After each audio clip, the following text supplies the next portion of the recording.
faut que tu prophétises encore sur un grand nombre de peuples et de nations et de langues et de rois.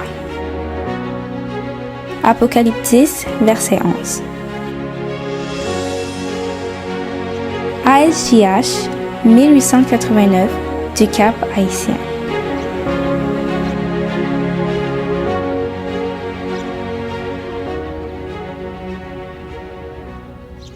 Bon après-midi, frères et sœurs. Bon après-midi, chers frères. Nous allons nous agenouiller pour prier notre Seigneur et notre Dieu.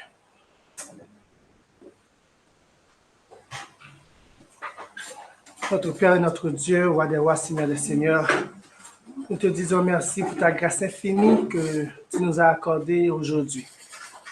Depuis bien des mois, tu avais mis dans notre cœur, mon papa, de planifier ce séminaire sur l'Alliance éternelle. Ce séminaire a été renvoyé, mon papa, mais aujourd'hui, tu as permis de ta sagesse et de ta préscience, mon papa, que ce séminaire soit fait dans ce mois pour être une source de bénédiction pour tous tes enfants, mon papa.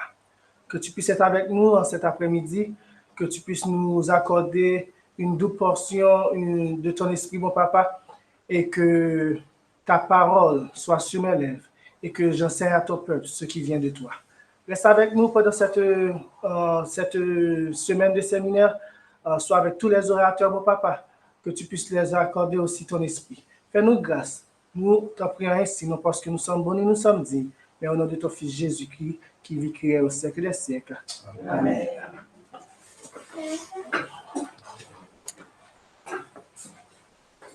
Encore une fois, bon après-midi à ceux qui sont présents ici et à tous ceux qui nous écoutent sur YouTube et Google Meet.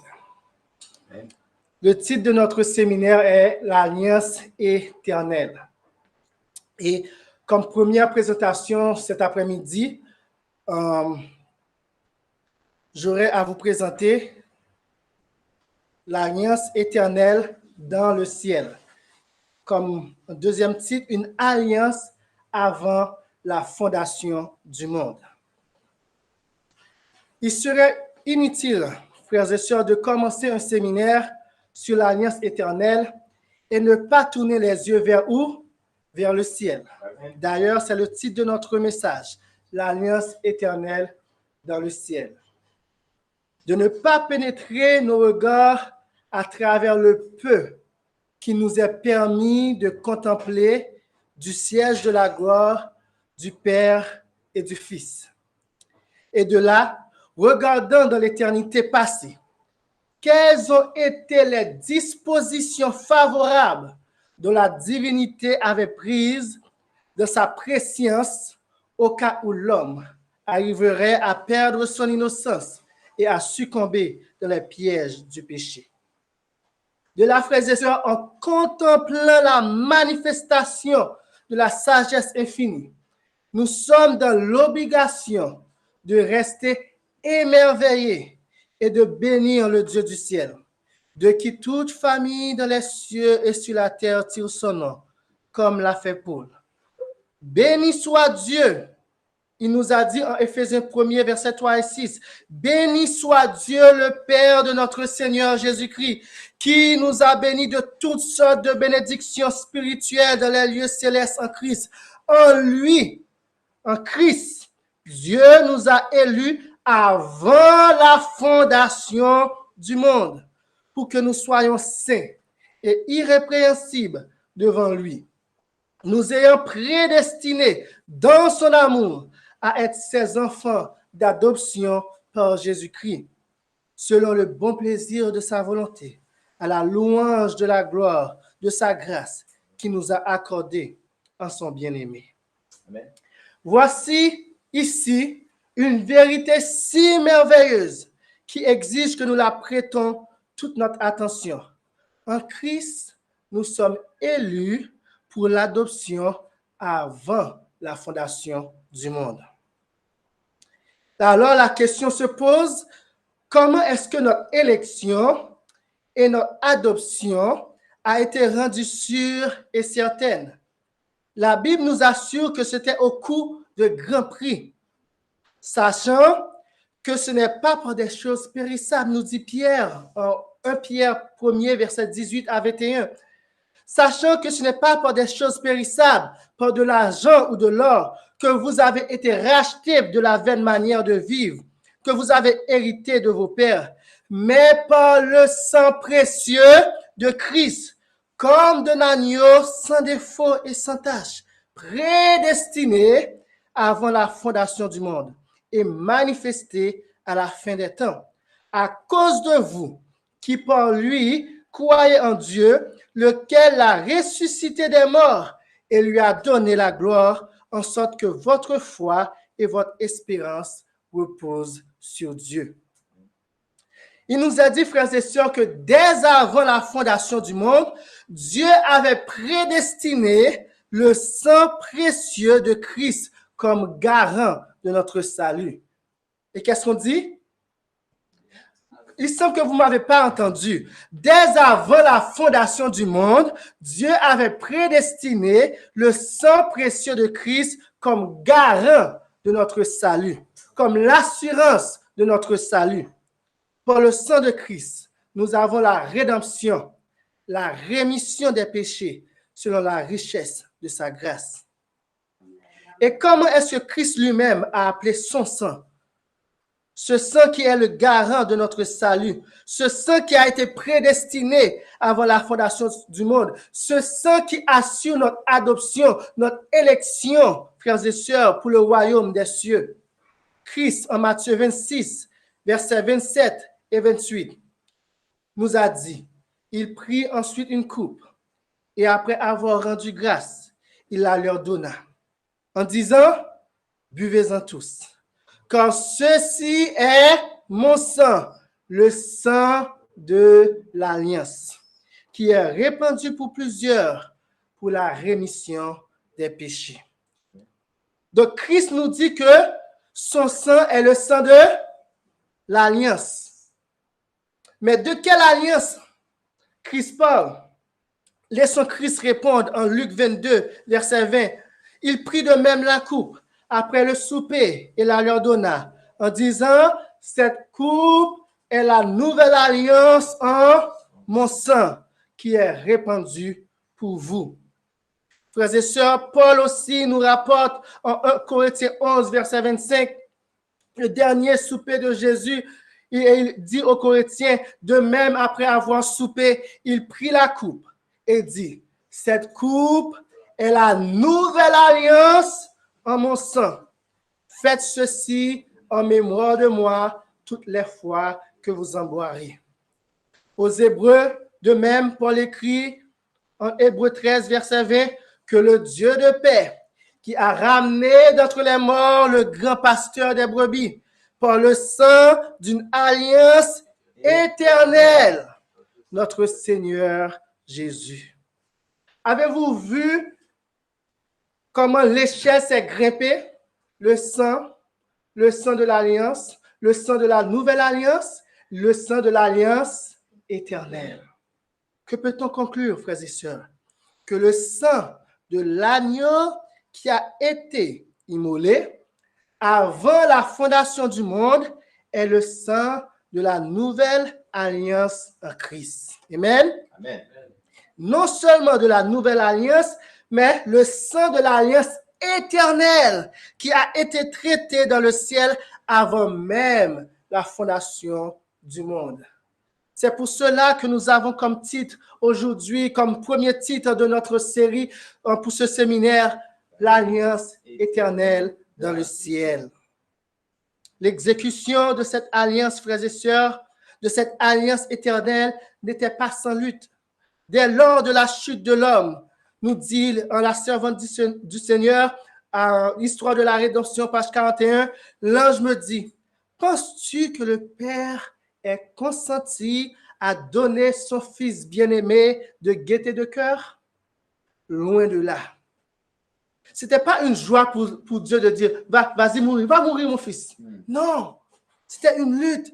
Ce n'était pas avec gaieté de cœur. Ce n'est pas sans lutte que Dieu dut choisir entre deux alternatives, soit laisser périr l'humanité coupable, soit donné son Fils bien-aimé afin qu'il meure pour elle. En Patriarche et Prophète, page 42, elle continue à nous dire devant le Père, il, Christ, plaida la cause du pécheur. Cependant que l'armée du ciel attendait dans une grande anxiété le résultat de l'entrevue, il dura longtemps. Ce mystérieux colloque, ce conseil de paix, il sera prêt sur son trône et entre les deux, entre combien? Entre les deux, entre le Père et le Fils, il y aura un conseil de paix.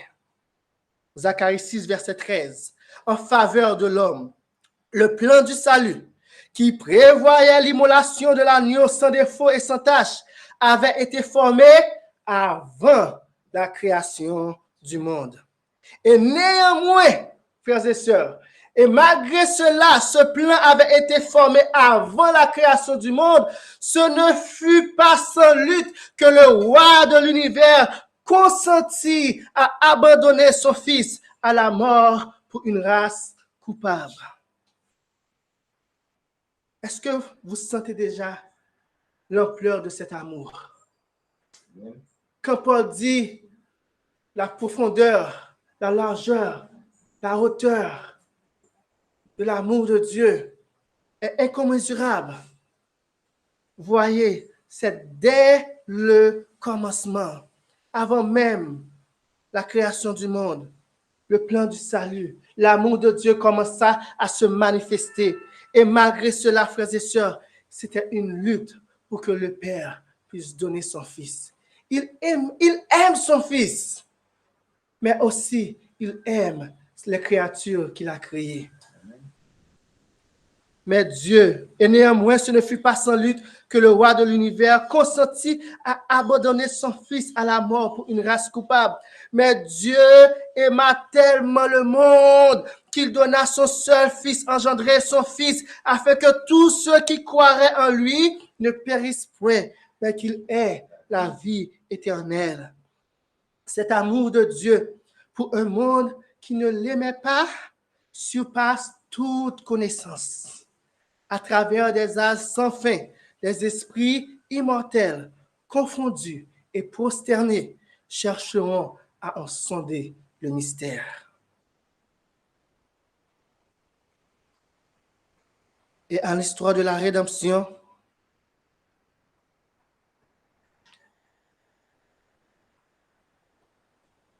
page 39, c'est dit page 41, mais c'est page 39. Il nous est dit, Christ s'approcha, représente Christ, Christ s'approcha bientôt de la lumière éblouissante dont le Père était environné. L'ange qui était à mes côtés me dit, il a un entretien privé avec son Père. Les anges semblaient très préoccupés pendant que Jésus s'entretenait ainsi avec le Très-Haut. 3 fois, frères et sœurs, il pénétra dans la lumière éclatante qui l'entourait. Et la 3e fois, il quitta le Père et la personne du Fils de Dieu fut visible. Il paraissait calme, exempt de toute perplexité, rayonnant d'une bienveillance et d'une beauté indicible. 3 fois, il pénétra. 3 fois. Ce n'était pas sans lutte, frères et sœurs, que Dieu a consenti à donner son Fils. Mais lorsque il a consenti, le plan du salut fut mis en marche. Adam et Ève étaient tombés dans le péché et il fallait les secourir. Frères et sœurs, la révélation du mystère de l'amour de Dieu pour l'humanité n'est pas une histoire à la Disney ou à l'Hollywood. Ce n'est pas du théâtre où des acteurs décident de jouer chacun un rôle, le Père, le Fils, le Saint-Esprit, où Lucifer s'est dit, OK, moi, je vais être le rebelle. Non, ce n'est pas du théâtre, frères et sœurs. L'amour de Dieu était en cause. La souveraineté de Dieu était en cause. La personnalité de son Fils était en cause. La base de son gouvernement était en cause. Sa loi était mise en question. Et ces créatures était en péril, soit de mourir ou de vivre, s'il n'y avait pas de ce plan de salut qui avait été consenti avant la fondation du monde. Ce n'est pas un jeu, frères et sœurs. Le Père, le Fils, nous a tant aimés. Comme Pierre nous l'a si bien dit, ce ne sont pas des fables habilement conçues. Ce ne sont pas des histoires de Zéus, frères et sœurs. Dieu nous aime. Dieu a tant aimé le monde qu'il a donné son Fils unique. Et cette lutte, frères et sœurs, cette lutte intense, ce ne fut pas seulement au ciel, mais ce fut aussi à la croix. Comment était cette lutte intense lors de la crucifixion de Jésus? En Jésus-Christ, page 694, la servante du Seigneur nous dit, « Mais Dieu partageait les souffrances de son Fils. » Les anges contemplaient l'agonie du Sauveur, entouré de légions diaboliques et en proie à un effroi mystérieux qui les faisait frissonner. Le silence régnait dans le ciel.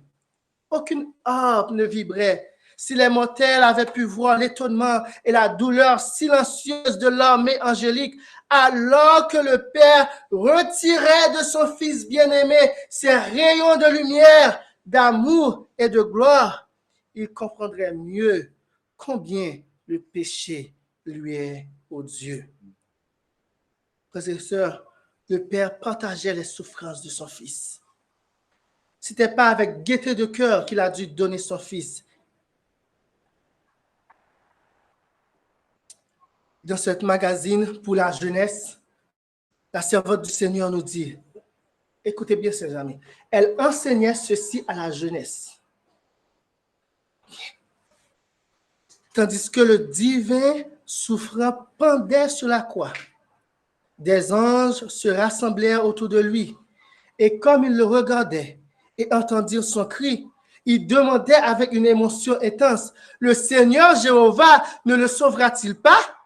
Est-ce que ce cri perçant de l'âme du seul Fils engendré de Dieu ne l'emportera pas? » Alors les paroles ont été prononcées. Le Seigneur a juré et il ne se repentira pas. Le Père et le Fils se sont engagés à remplir les thèmes de l'alliance éternelle. S'il faut que le Fils souffre, il va falloir qu'il souffre, mais pour le salut de plusieurs, nous dit la Bible. Ils se sont engagés, le Père et le Fils se sont engagés à remplir les termes de l'alliance éternelle. Dieu a tellement aimé le monde qu'il a donné son seul Fils engendré afin que quiconque croit en lui ne périsse pas, mais qu'il ait la vie éternelle. Christ n'était pas seul à faire son grand sacrifice. C'était l'accomplissement de l'alliance faite entre lui et son Père avant que la fondation du monde ne soit posée, frères et sœurs. Tout ce que nous voyons, le plan de la rédemption, frères et sœurs, le plan du salut, le fait que nous soyons capables d'être ici, c'est parce que Dieu, le Père et son Fils avaient fait alliance au début, que quel que soit, que si l'homme tombe dans le péché, ils feront tout ce qui est possible dans leur pouvoir pour le sauver. C'était l'accomplissement de l'alliance faite entre lui et son Père avant que la fondation du monde ne soit posée. Avec les mains jointes, il était entré dans l'engagement solennel que le Christ deviendrait le garant pour la race humaine si elle était vaincue par le sophisme de Satan. L'obscurité s'est éloignée du Sauveur et de la croix. Christ baissa la tête et mourut. Le contrat entre le Père et le Fils a été entièrement consommé. Christ avait accompli son engagement, frères et sœurs. Dans la mort, il était plus que conquérant. glorieuse paradoxe. De la mort, être conquérant, être victorieux de la mort. Sa main droite et son bras glorieux et saint lui avaient valu la victoire. Le contrat entre le Père et le Fils a été entièrement consommé à la croix, frères et sœurs. Lors de la mort du Messie, l'entente entre le Père et le Fils fut entièrement consommée.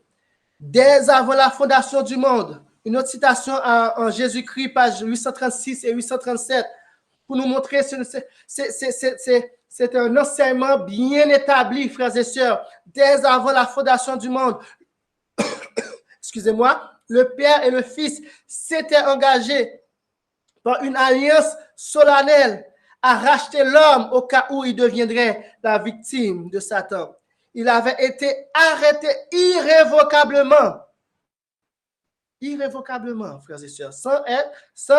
Cela ne peut pas être révoqué. Quel que soit ce qui peut être fait, ne peut pas changer cette alliance, frères et sœurs. Que le Christ se ferait le garant de l'humanité. Et le garant de la famille humaine. Le Christ avait tenu son engagement. C'est à son Père que Jésus s'était adressé lorsque sur la croix, il s'était écrié « Tout est accompli ». Le pacte avait porté ses fruits. Mais maintenant, il déclare « Mon Père, tout est accompli. J'ai exécuté ta volonté, ô mon Dieu. J'ai achevé l'œuvre de la rédemption. Si ta justice a obtenu satisfaction, je veux que là où je suis, ce que tu m'as donné soit aussi avec moi. » C'est le fruit de son travail qu'il réclame, son juste fruit de son travail. Alors la voix de Dieu proclame que satisfaction a été donnée à la justice. Amen. Amen. Satan est vaincu. Ceux qui souffrent et qui luttent sur la terre pour le Christ sont acceptés en son bien-aimé. Ils sont déclarés justes en présence des gens du ciel et des représentants des mondes qui n'ont pas péché. Son Église sera un jour où il est. La bonté et la vérité se sont rencontrées. La justice et la paix se sont embrassées. Le Père entoure son Fils de ses bras et l'ordre est donné que tous les anges de Dieu l'adorent. Sa divinité, sa filialité avait été mise en question par Satan. Le droit d'adorer le Fils de Dieu avait été mis en question. Amen. Mais à chaque fois, Dieu dit à tous les anges que tous les anges de Dieu l'adorent. Que ce soit au début, que ce soit à son ascension et que ce soit à son retour glorieux, tous les anges et toute créature adoreront le Fils de Dieu. Cette alliance éternelle dans le ciel est celle qui assurera notre victoire finale sur la bête et l'image de la bête, frères et sœurs. Apocalypse 13, verset 8, à la version Osterval 2018, nous lisons ceci. Et tous les habitants sur la terre l'adoreront, en référence à la bête. Ceux dont les noms ne sont pas écrits dans le livre de vie de l'agneau qui a été immolé dès la fondation du monde. C'est parce que l'agneau de Dieu qui ôte les péchés du monde a été immolé dès la fondation du monde que nous pourrions et que nous puissions avoir victoire sur la bête et sur l'image de la bête. Donc, frères, restons attachés à l'évangile de l'alliance éternelle et rendons gloire à Dieu car il nous a tant aimés. Et terminons avec ce verset en Romains 16, verset 25 à 27. À celui qui peut vous affermir selon mon évangile et la prédication de Jésus-Christ, selon la révélation du mystère caché pendant plusieurs siècles, mais présentement manifesté par les écrits des prophètes, selon l'ordre du Dieu éternel, et annoncé à toutes les nations, afin qu'elles obéissent à la foi. À Dieu, seul sage, soit la gloire dans tous les siècles, par Jésus-Christ. Amen. Amen. Amen. Que le Seigneur vous bénisse, frères et sœurs. Prions.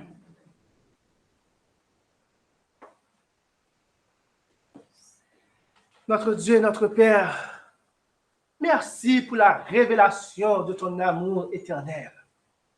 Merci parce que cet amour se renouvelle chaque matin et que ni la mort, ni la vie, ni la richesse, ni la pauvreté, quel que soit, ni les anges, ni les autorités, quelle que soit la chose, ne peut nous séparer de l'amour de Dieu manifesté en Jésus-Christ.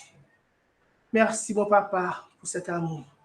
Et comme Jean nous a dit bien, voyez quel amour, ou d'autres versets nous disent, contemplez quel amour le Père nous a témoigné afin que nous soyons appelés enfants de Dieu.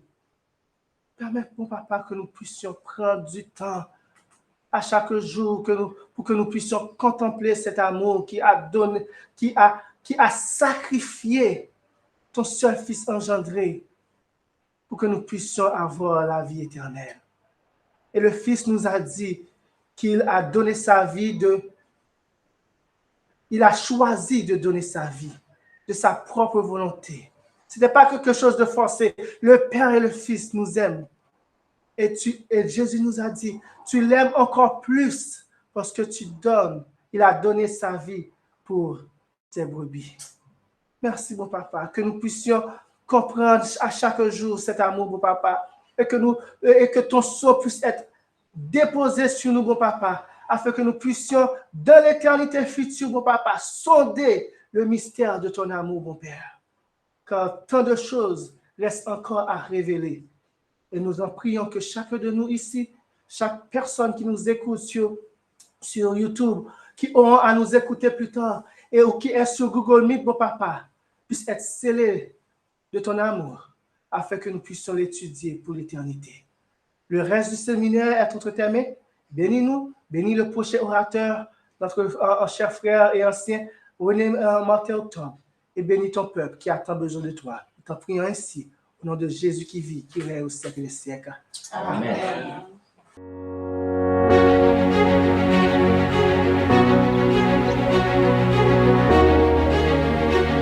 Il faut que tu prophétises encore sur un grand nombre de peuples et de nations et de langues et de rois.